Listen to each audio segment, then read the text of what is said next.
Boa tarde. Eu vou apresentar nesse vídeo a pesquisa desenvolvida durante a disciplina Oficina de Leitura e Produção de Textos.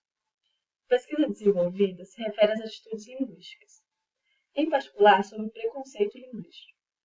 Então, durante a pesquisa, buscou-se entender o que é preconceito linguístico, como e por que surgem os preconceitos linguísticos, quais são suas consequências para a nossa sociedade e para a comunicação. Por meio dessa pesquisa, foi possível entender se o preconceito linguístico realmente existe, onde ele se encontra, por quê e qual é a sua significância em nosso dia a dia. Os objetivos principais que se buscou alcançar durante esse estudo foram desconstruir mitos, mapear onde se encontra e com maior incidência o preconceito linguístico, entender como funciona a nossa relação com a língua e as impressões e mitos que ela nos passa. Para entender melhor do assunto, a busca por uma fundamentação teórica foi muito importante. A leitura de outros textos de autores reconhecidos que tratassem do tema ajudou a enriquecer a pesquisa e dar mais validade a ela. Marcos Baio, em seu texto Preconceito Linguístico, e Círio Pocente, em seu texto Preconceito Linguístico também, ajudaram a entender como a língua pode mudar de acordo com os meios, contextos, regiões em que essa língua é falada e o que isso significa e como isso gera diferentes resultados, interpretações, compreensões e sentidos.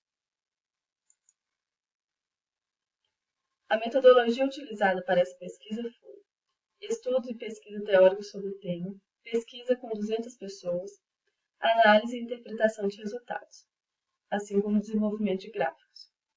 Através de uma série de perguntas a um determinado grupo de 200 pessoas, foi possível aferir onde o preconceito linguístico se encontra e em quais formas ele se manifesta mais intensamente. Foi possível perceber que o preconceito linguístico existe efetivamente e que existem meios e locais onde ele se manifesta mais ou menos intensamente. A pesquisa mostrou como existem determinados grupos que acreditam possuir o domínio e a exclusividade de falarem e escreverem corretamente.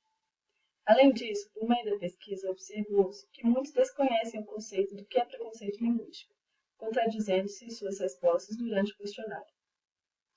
Fica evidente com o questionário que muitos ainda acreditam que existem regiões cujo português é falado mais corretamente. O questionário também mostra como a maioria dos entrevistados acredita que o domínio correto da fala portuguesa está atrelado à escolaridade.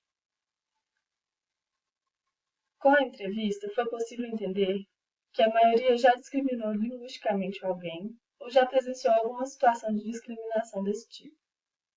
É interessante observar, entretanto, que há um número expressivo de pessoas que afirmam nunca terem feito ou presenciado isso. E esse resultado pode estar relacionado com o fato de que o conceito de discriminação linguística não esteja ainda muito claro aos entrevistados. Por meio dessa pesquisa, foi possível concluir que existe preconceito linguístico e que ele está presente no nosso dia a dia mais do que temos consciência. O preconceito está banhado de mitos que construímos desde cedo e repassamos para frente sem mesmo nos refletirmos a origem dele. É uma questão que se destaca nessa pesquisa é que muitos não têm ciência que possuem preconceito linguístico. Discriminam a forma como outros falam, acreditando separar a linguagem entre certa e errada, sem refletir de onde veio, quem define e o que é certo em uma linguagem.